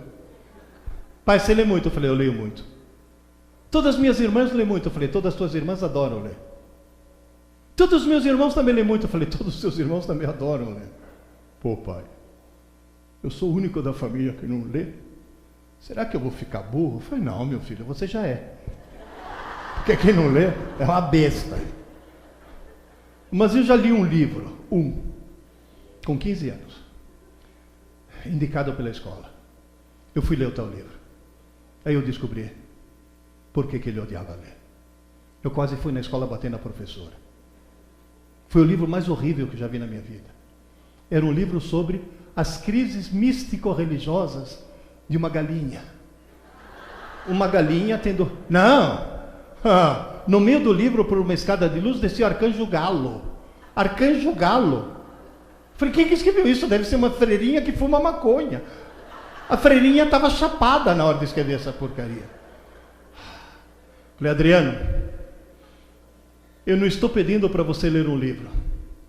Estou pedindo para você descobrir o prazer de ler. Ele falou: como? Eu falei: simples. Foram escritos milhões de livros no mundo. Alguns deles foram escritos para você. Quais? Eu falei: não sei. Como é que eu acho? Eu falei: simples. Coisa mais simples do mundo. Comece a ler um livro qualquer. Tá chato? Para e começa outro. Para! Eu falei: para! A tua tarefa não é ler um livro, a tua tarefa é descobrir o teu livro. Se está chato, não é teu livro.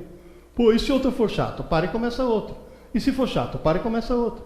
E se for chato? Para e começa outro. Sabe qual é o risco? Depois de fazer isso 4, 5, 6 vezes, você vai ter a falsa sensação que todos os livros do mundo são chatos. Não é verdade, você vai achar o teu logo. Livro, filho, é que nem namorada. Tá chata? Troca.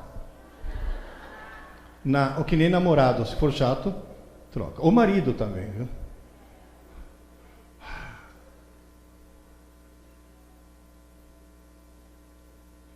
Eu estou no 4º casamento. Ficou chata. O problema é pagar pensão, né? Na 8ª tentativa, a Adriana achou o Hobbit, devorou. Pai, acabou o livro, fiquei com saudade dos personagens. Falei: aleluia, virou um leitor. Pai, eu falei: se você está com saudade do personagem, lê a continuação. Tem continuação? Eu falei: tem O Senhor dos Anéis. Compra para mim. Vocês imaginam a emoção de um pai que eu vi seu filho semi-analfabeto, eu pedi para comprar um livro. 3. Logo em seguida, depois do Senhor dos Anéis, As Brumas de Avalon, As Aventuras Completas de Sherlock Holmes, O Fim da Infância de Arthur Clarke. Note uma coisa: o mesmo Arthur Clarke que me fascinou com 9 anos de idade nas Areias de Marte, fascinou Adriano com 15 no Fim da Infância. A trilogia da Fundação do Isaac Asimov. Posso fazer uma pergunta? Adriano realmente odiava ler? Ninguém odeia ler. O coitado odiava a maldita galinha. Como tem cara que diz odeia ler, você vai ver ele odeia Iracema. Percebe? Ou Memória de um Sargento das Milícias. Gente, eu falo para os professores de literatura: comece com Harry Potter, você chega em Machado de Assis. Começa com Machado de Assis, você não vai chegar em lugar nenhum. O Adriano hoje lê que nem um louco, se formou em administração de empresas, é diretor de uma editora. Inclusive ele é meu editor. Tamanho amor que ele pegou pelos livros. E quem lê, imagina tudo. Quem não lê e recebe a imagem pronta, não consegue imaginar nada. Por isso que eu sou contra a galinha pintadinha, está claro isso? Bom, queridas e queridos, só para encerrar. Tem um tempinho ainda. Né? Grave, muito grave. O que vem agora? Gravíssimo. Grave, muito grave e gravíssimo.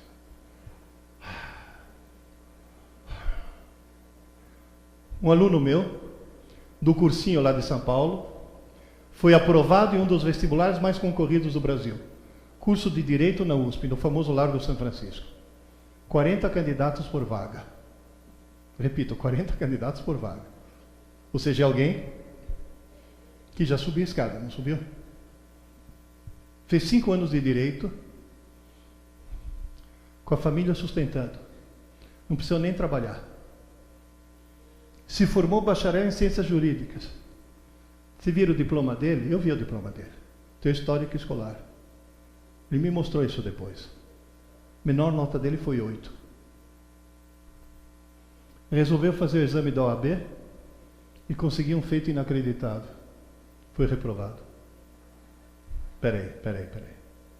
A minha pergunta é, por quê? Ele veio me perguntar, por quê? Primeira pergunta. É alguém lesado mentalmente? Não. É alguém que fez direito na Unisquina? Não, fez direito no Largo São Francisco.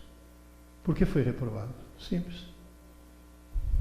Cometeu o erro mais catastrófico que um aluno pode cometer. Estudar para a prova. Qualquer pessoa que estude para a prova está demonstrando que não soube estudar. Que é aluno, sabe tirar nota, mas não é estudante. Qual é o maior crime que a pedagogia brasileira comete? Calendário de prova. Publica o calendário de prova, está dizendo por cara, larga a mão de ser trouxa. Para que estudar para aprender? Estuda em cima da hora. Você tira a nota. Ah, mas depois esquece tudo, não tem problema. Você já tirou a nota. Por que todo mundo estuda o mais em cima da hora possível? Vai, me ajuda aí. Tem prova quinta-feira de manhã. Quando é que o aluno normal começa a estudar? Quarta não é normal. Quarta é alguém que tem visão a longo prazo. É alguém que planeja o futuro.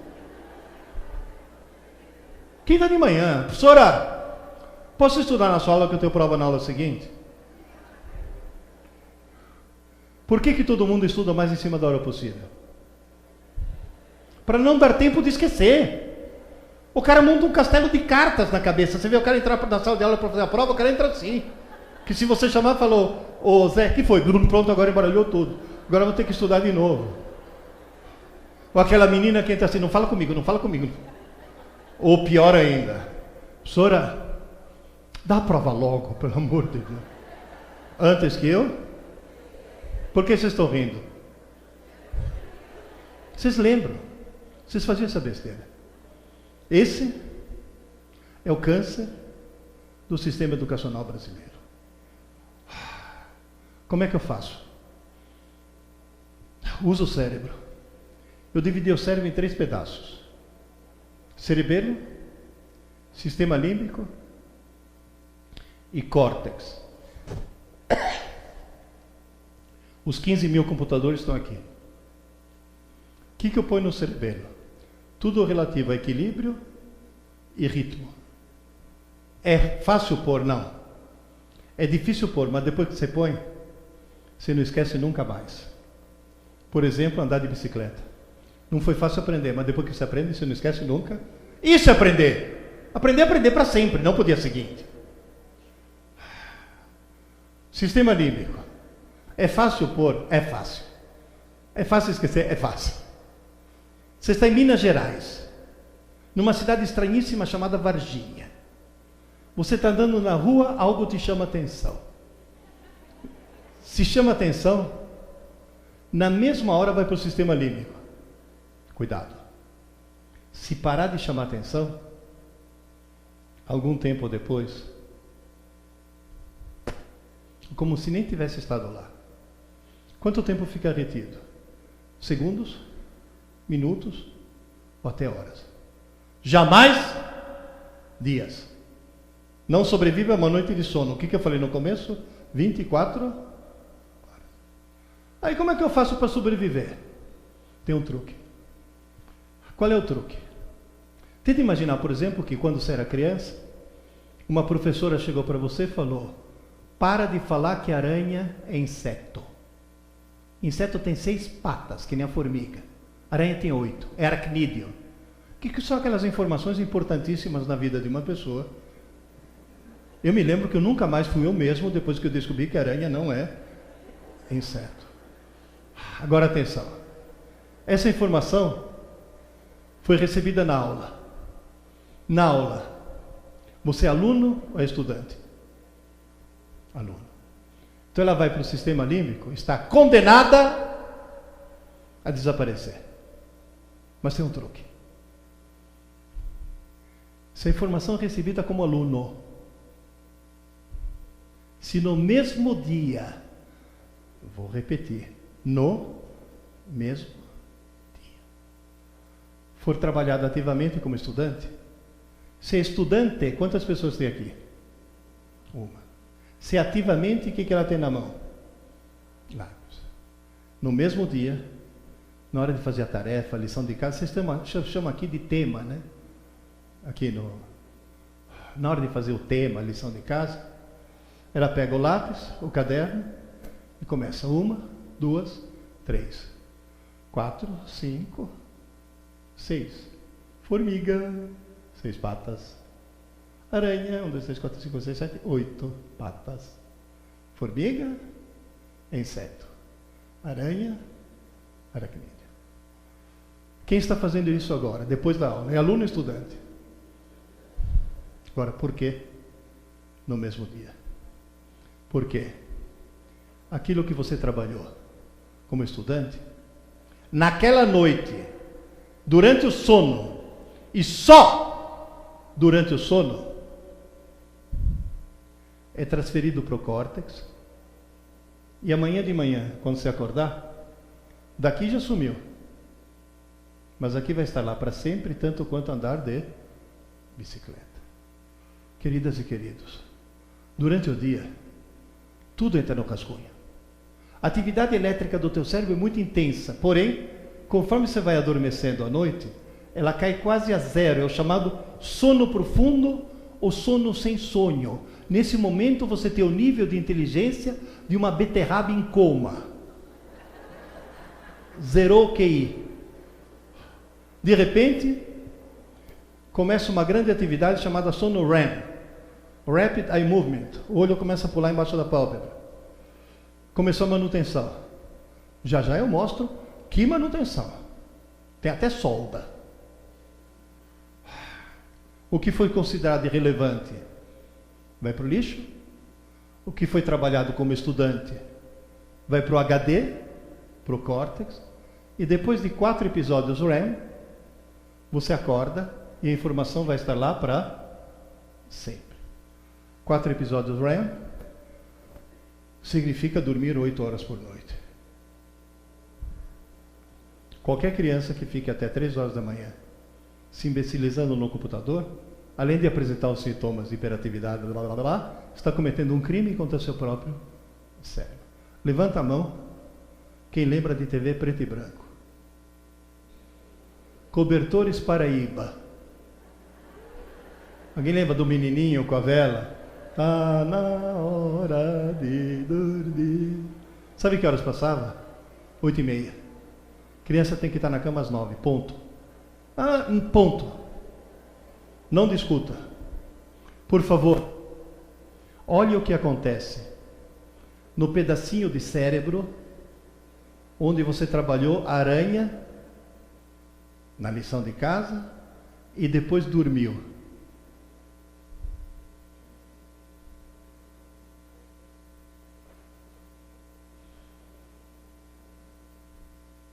Vocês estão notando que não é o número de neurônios que aumenta, mas é o número de ligações entre os neurônios. Teu cérebro está sofrendo uma mudança física, com 2 efeitos. Como você criou uma nova rede neural, nunca mais vai esquecer a aranha. Mas o segundo efeito, sabe qual que é? Como você aumentou a riqueza de ligações, você se tornou um pouquinho mais inteligente. Portanto, o cérebro exige que construir dia após dia. Quando um computador aprende, você muda o software. Quando um cérebro aprende, você muda o hardware. É como se colocasse chips a mais. Muda fisicamente. Portanto, toda informação recebida hoje, seja numa aula presencial à distância, ou através da leitura, deve ser estudada ainda hoje, antes que se passe uma noite de sono. Agora olha bem para mim. Quem assiste a aula pela manhã tem que estudar quando? Quem assiste a aula à tarde? À noite, não na manhã seguinte. Eu sei que agora tem uma pergunta-chave, né? Quem assiste a aula à noite? Sinto muito. Os cursos noturnos não deveriam existir. São um crime. Porém, eu fiz. Eu me formei em física na USP à noite. De dia, eu tinha mulher e filho para sustentar. Trabalhava o dia inteiro. Ia para a faculdade à noite, chegava em casa exausto, mas ia dormir meia hora mais tarde. Dava aquela estudadinha de lápis na mão, antes que se passe uma noite de sono. Não tem jeito. Não tem saída. O truque é esse. Portanto, o truque qual que é? Assistir a aula para entender, fazer o tema para aprender e dormir uma boa noite de sono para fixar. E o idiota esqueceu de desligar o celular.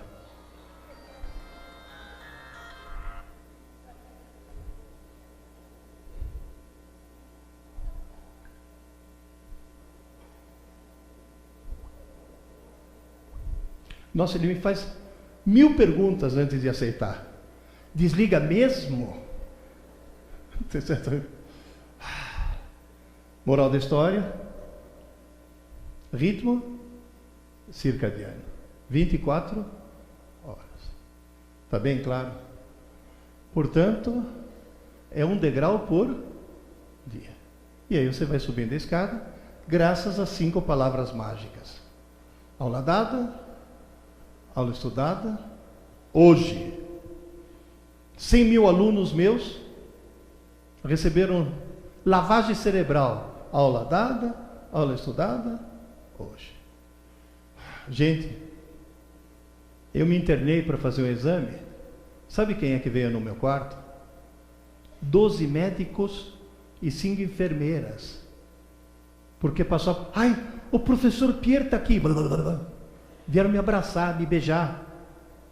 E por causa disso, quem faz aula dada, aula estudada, hoje, descobre sozinho 2 coisas. Primeiro, nunca mais esquece. Segundo, nunca mais sente necessidade de estudar para prova. Percebe, gente? Isso é fundamental. Aula dada, tanto é que quando eu encontro esse aluno é gozadíssimo. Pierre! Aula dada, aula estudada, hoje. Parece senha de uma sociedade secreta. Existe o momento da aula e muito tempo depois o momento da prova. Aluno inteligente estuda no dia da aula. Aula dada, aula estudada, hoje. Aluno abestado estuda para a prova. Professor Pierre, nas suas andanças por esse país enorme, qual é a porcentagem de abestados? Até no mestrado, até no doutorado, tem abestado que estuda para prova. E viva a Tunísia. Vocês percebem, gente? Existe um velho ditado chinês que diz: se eu ouço, eu esqueço. Se eu vejo, eu entendo. Agora, se eu faço, eu aprendo. Posso fazer uma experiência com vocês? Por favor, com a mão direita, segura o nariz. Direita. Com a mão esquerda, segura a orelha. Perfeito. Bate. Do outro lado, mão esquerda, orelha. Bate. A revisão. Mão direita, orelha. Bate. Mão esquerda, orelha. Bate. Entender. Vocês entenderam. Será que aprenderam? Começamos com que mão?